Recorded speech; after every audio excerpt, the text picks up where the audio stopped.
Your nan was not trying to build wealth. She was trying to get through the week. But the rules she ran her house by, the ones that felt mean, fussy, and hopelessly old-fashioned, quietly did something extraordinary. They made families richer, not overnight, but steadily, invisibly, across decades. Some of these rules would be laughed out of a modern household.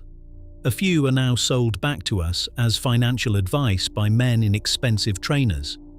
Here are 25 of them, counting down to the one that mattered most. Number 25. Shoes come off at the door. It was the first rule any child learned, enforced before you had your coat off.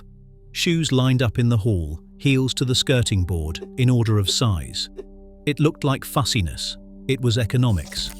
A fitted carpet in 1962 was a serious purchase, often bought on a rented van and laid by a father who had never laid one before, and it had to survive 15 years of children, coal dust, and wet Lancashire winters. Grit ground underfoot is what destroys a carpet, not use. Homes that kept the rule got 20 years out of a carpet. Homes that did not got 8 and paid twice. Every one of those replacements was money that never reached the savings book. Today we replace flooring roughly every decade and call it redecorating. Your nan called it a failure of discipline. Number 24. Rinse the bottle and set it out. Every morning before school, the empties went on the step, washed, upright, with the note tucked in the neck of one. The milkman took them, and the dairy took them back, and the whole thing turned in a circle that nobody thought to admire. At its height, the doorstep delivery served the vast majority of British homes, and the glass came back and went out again dozens of times over. What that meant in practice was that a family never once paid for packaging. There was no premium for the container, no cost buried in the price, no bin bag filling with plastic that had to be bought in the first place. Children who forgot to rinse got a proper telling off because a dirty bottle was a rejected bottle. Today, we buy the milk and the plastic and then pay again to have the plastic taken away. 3 costs where there used to be 1. Number 23. Nothing useful goes in the bin. There was a drawer in every British kitchen, usually the one that stuck, and inside it lived string. Balls of it, wound tight from parcels, tied end to end. Beside it sat the jam jars, washed and stacked, the biscuit tins holding buttons and screws and old keys, and the folded brown paper flattened under the ironing board. Nobody in that house ever bought a container. Not once. Not a jar, not a tin, not a length of twine, not a sheet of wrapping. When the plums came in from the garden in September, the jars were already there, waiting, and the only cost was the sugar. Your grandmother did not think of this as thrift. It was simply that a jar was a jar, and throwing one away was the behavior of somebody with more money than sense.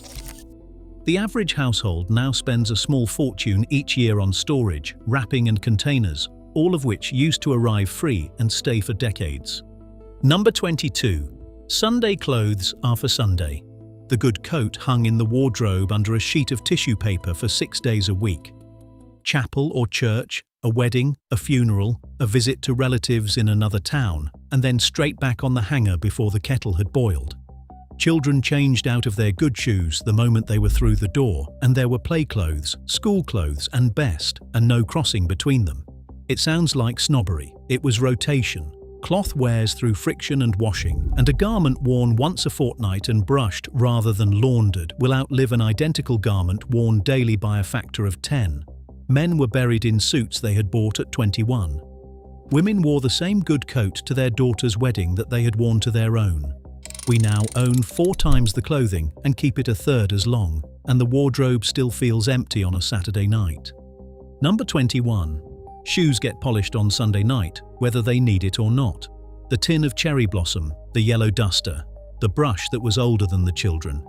Every pair in the house lined up on newspaper by the fire, and the smell of wax filling the front room while the wireless played. It was a ritual, and it was tedious, and children resented every minute of it. But leather that is fed does not crack, and a sole that is taken to the cobbler at the first sign of thinning costs pennies, while a sole left to wear through takes the upper with it and costs a week's wages to replace. A good pair of boots, properly maintained, went 20 years and 3 resoles. We have built an entire economy on the opposite principle. Cheap shoes, worn hard, thrown out, bought again. Your grandfather bought fewer pairs in his lifetime than most of us buy in a decade, and his feet were in better condition. Number 20. Shut the door behind you. There was one warm room in a British house, and everybody knew where it was. The front room stayed shut, cold and formal, opened for Christmas and funerals. The bedrooms had ice on the inside of the windows in January, and children dressed under the blankets. Downstairs, the coal fire in the back room did all the work, and the rule was absolute. Shut the door, you were not born in a field. What that meant financially was that a family heated perhaps a fifth of the space they lived in.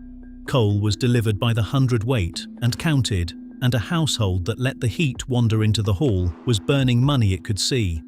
We now heat every room in the house to the same temperature, including rooms nobody enters for weeks, and then express surprise at the bill.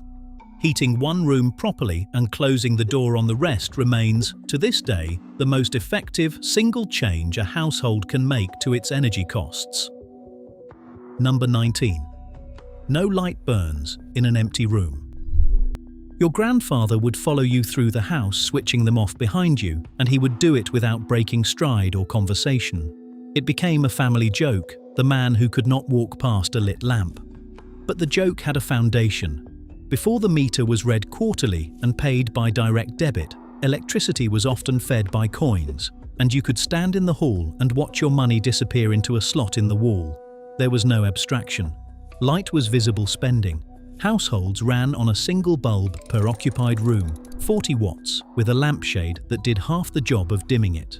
The rule bred a generation who could not relax in a house with an upstairs light on. It also bred a generation whose energy costs, adjusted for everything, were a fraction of ours. We have made electricity invisible, and invisible money is money that leaves. Number 18. Lid on the pan. This one is so small it barely registers as a rule, and yet it was enforced with real feeling. Potatoes on, lid on, and turn the gas down the moment it boils, because a rolling boil cooks no faster than a simmer and burns 3 times the fuel. Housewives cooked in stacks, a colander of cabbage steaming over the potato pan, the pudding basin sitting above that, one ring doing the work of 3. When the oven went on for a joint, it went on full, and a cake went in underneath and the bread pudding after, using the falling heat as the oven cooled. Nothing was ever heated for one purpose. In an era when the gas was fed by shillings, this was not a tip from a magazine. It was arithmetic done at the hob. Modern kitchens run 4 rings and an oven for a single meal and think nothing of it. Number 17. Bread and butter first. Nobody got pudding and nobody got seconds of the meat until they had eaten their bread and butter. It was served at the start on the same plate, and it was not optional. To a child, it felt like a punishment. To the woman running the house, it was the entire budget in a single gesture. Bread was the cheapest calorie available in Britain, and meat was the most expensive, and filling a growing boy with the former meant he needed considerably less of the latter. A family of 6 could get through several loaves a week, and a joint that would now barely feed 3. Oral histories from the period return to it constantly, the bread first, the reaching hand slapped away from the plate. It was not cruelty. It was a mother stretching a wage packet across 7 days and knowing exactly which lever to pull. Number 16. Nothing between meals. There was breakfast, there was dinner in the middle of the day, and there was tea. Between those, the kitchen was closed, and a child who complained of hunger was told they could wait. No cupboard grazing, no crisps, no fridge standing open at 4 in the afternoon. Britain simply did not have a snacking habit, and the household budget reflected that with brutal clarity, because snack food is the most expensive way to buy calories that has ever been invented. Every biscuit was accounted for and counted out. A packet lasted the week. What families spent on food went almost entirely into meals cooked from raw ingredients, which is where the value is. The modern grocery shop is roughly a third snacks, drinks and things eaten standing up, and that third is where household food budgets quietly hemorrhage. Your nan closed the kitchen door at 6:30 and saved a fortune without ever intending to. Number 15. It gets mended before it gets replaced. The mending basket sat by the chair and it was never empty. Socks over a wooden mushroom, the darning needle moving in that patient crosshatch, buttons secured before they loosened, collars turned when they frayed, the whole thing unpicked and reversed so the worn edge went inside. The Board of Trade had pushed make do and mend during the war, but the habit long outlived the rationing that produced it, because women had discovered that a garment mended early lasts almost indefinitely. There was an hour most evenings given over to it, wireless on, nobody thinking of it as work. Compare that to now. A sock with a hole is binned. A button off a shirt ends the shirt. The skills went in a single generation, and with them went the assumption that things could be saved at all. That assumption is worth several £100s a year to a household, and almost nobody under 50 has it. Number 14. Buy it big and let it down later. Children's clothes were bought with growing room, deliberately, and the hems were turned up with a deep fold that could be let down twice as the child stretched. Sleeves the same. Coats were bought a size too large, and the child grew into them across 2 winters, and out of them across a third, at which point the coat went sideways to a younger sibling, then to a cousin, then to a neighbour's boy. A single school blazer might see 4 children. Mothers marked the let-down line with a pressed crease and a strip of ribbon to hide where the old hem had faded. It looked slightly comic, a small child swimming in a coat. It also meant a family with 4 children bought roughly the clothing of a family with 1. Today's parents buy new for each child at each stage, and children's clothing has become one of the largest and least examined household costs in Britain. Number 13. If it's under 2 miles, you walk. Bus fare was for weather, for the elderly, and for carrying something heavy. Everything else was done on foot. Children walked to school, often a mile or more, in all conditions and unaccompanied from about the age of 6. Men walked to the works. Women walked to the shops daily because there was no fridge to justify a weekly haul, and they walked back with the bags. The bicycle covered anything longer. A family car did not appear in most British households until well into the 60s, and when it did, it sat outside for 6 days a week and came out on Sunday. The saving here is enormous, and it compounds twice, because the money not spent on fares and petrol stayed in the house, and the walking kept a generation lean and mobile into their 80s. Running a car is now among the largest costs a British family carries, and most journeys taken in it are under 2 miles.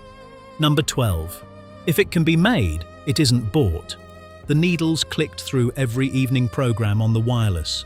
Jumpers, cardigans, socks, blankets, all of it made at home from wool bought by the ounce, and when a jumper was outgrown, it was unravelled, and the wool wound back into balls, kinked and crimped and knitted into something smaller. Women made curtains, loose covers, children's dresses cut from a simplicity pattern on the kitchen table. Men made shelves, mended the gate, rewired the lamp. Nothing was contracted out that could be done with hands and a Saturday. There was pride in it, certainly, but the driver was arithmetic. The difference between a bought jumper and a knitted one was the difference between a day's wages and an evening's work. Whole categories of expenditure simply did not exist in these houses. We now buy the finished article in every case and outsource the rest, and we call the resulting bill the cost of living. Number 11. Christmas gets paid for from January. The Christmas club at the corner shop, the savings stamps stuck into a card at the co-op, the tin on top of the wardrobe. A few shillings went in every week from the middle of winter for the winter after, and by the time December arrived, the whole thing was already covered. There was no dread. Nobody went into the new year owing money for a goose. Women ran these clubs between themselves in factories and streets, one of them keeping the book, everybody trusting her, and the payout came in early December in an envelope of cash that had been saved by the person spending it. This is the exact opposite of the modern arrangement, in which Christmas is bought on credit in December and paid for with interest until roughly April. The habit of paying forward instead of paying back is the single clearest financial difference between that generation and ours. Number 10. Always give your divvy number. Every child in a co-op household knew the number before they knew their times tables, and they recited it at the counter without being asked. The dividend was the whole point. You shopped where you were a member, the society recorded your spending, and the surplus came back to you quarterly, often at a rate that made a genuine difference to a family's finances. Divvy Day was an event. Women queued at the society office and came away with money that felt like a gift, but was in fact their own restraint, returned to them with interest. It taught something profound and slightly subversive, that where you spend is itself a financial decision, not just how much. Loyalty had a cash value, and it was printed in a book. Today's equivalents give you points worth a fraction of a penny and harvest your data in exchange. The divvy was real money, and it built the deposit on a great many first houses. Number 9. Never let the meter run out. There was a tin on the mantelpiece, and in it were shillings, and those shillings were not money. They were gas. Nobody spent them. Not for anything, not in an emergency, because a house that ran out of shillings on a Sunday night was a house with no light and no cooker until Monday. Children were sent to the shop to break a note into coins for it. The mother of the house counted the tin the way a captain checks the fuel gauge. What this created, without anybody planning it, was ring-fenced money, a category of funds that could not be touched by impulse or by a bad week.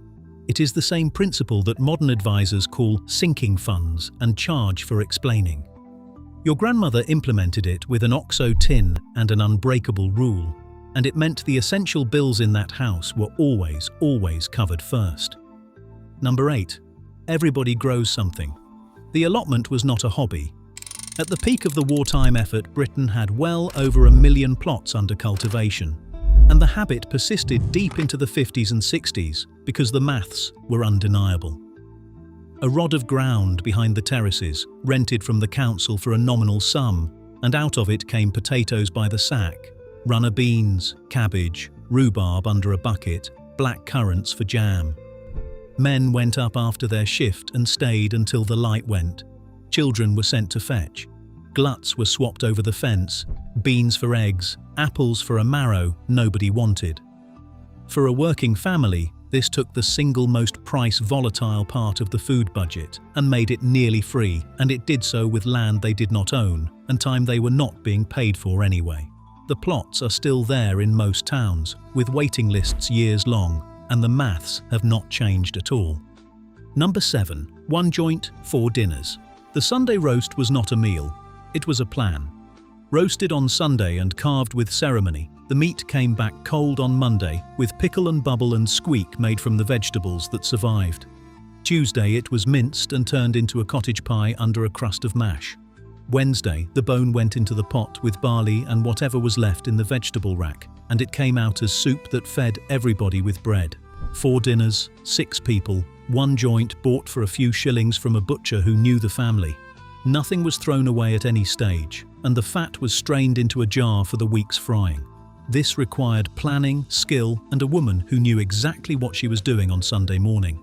The modern equivalent, 4 separate meals bought as 4 separate shops, costs several times as much and takes longer.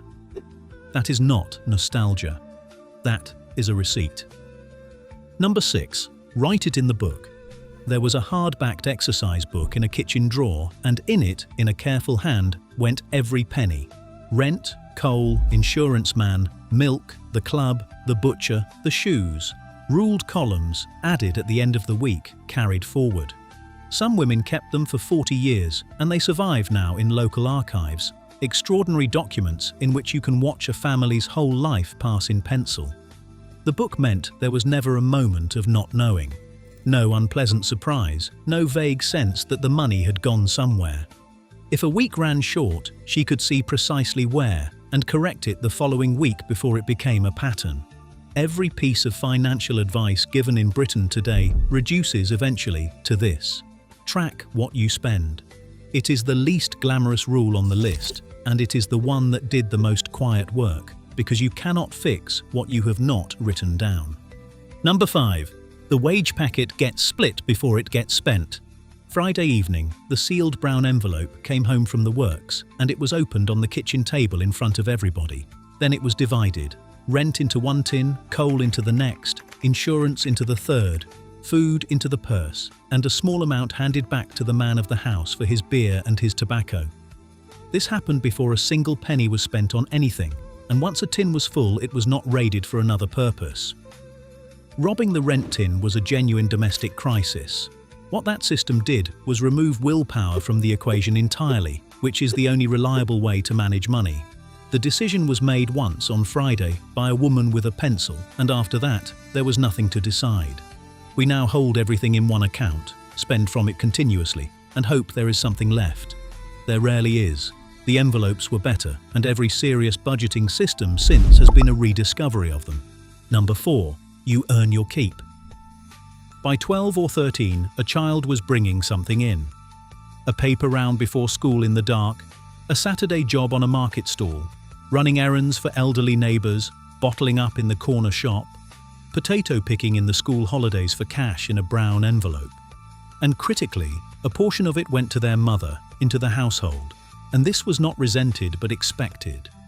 What the child kept was theirs absolutely, and they bought their own bicycle with it, and they knew to the penny what a bicycle had cost them in cold mornings. This did two things at once.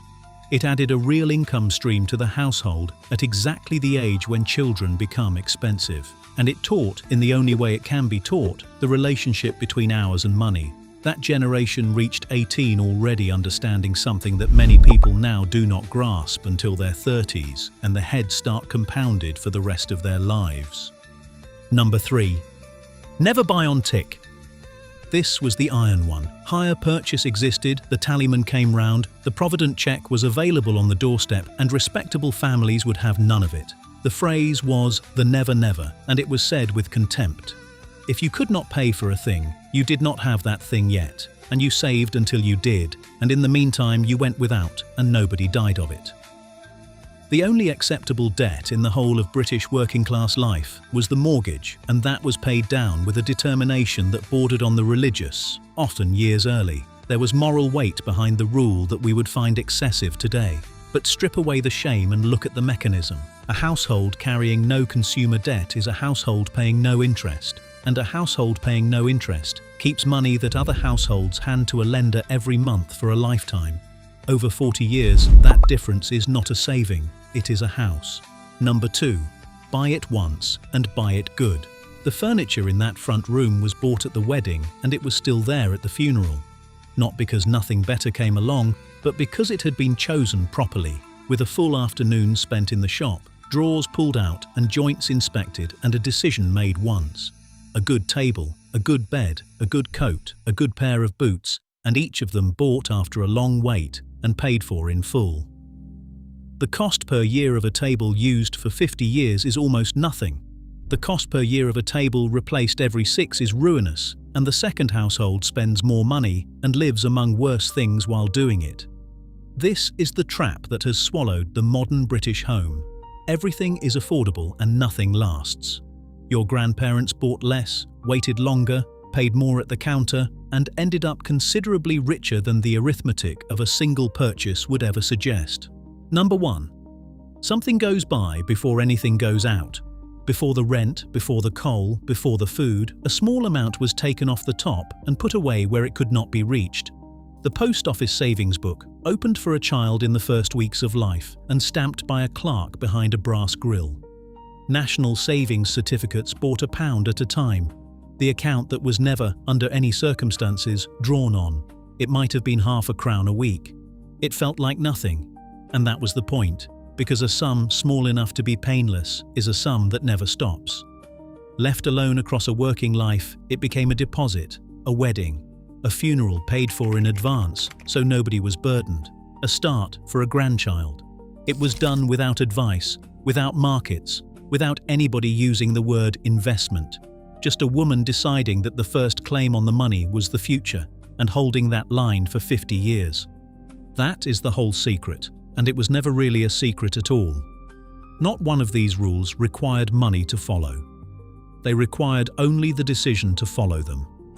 Try one this week. Split the wage before you spend it, or write it in a book, or shut the door on the rooms nobody's in.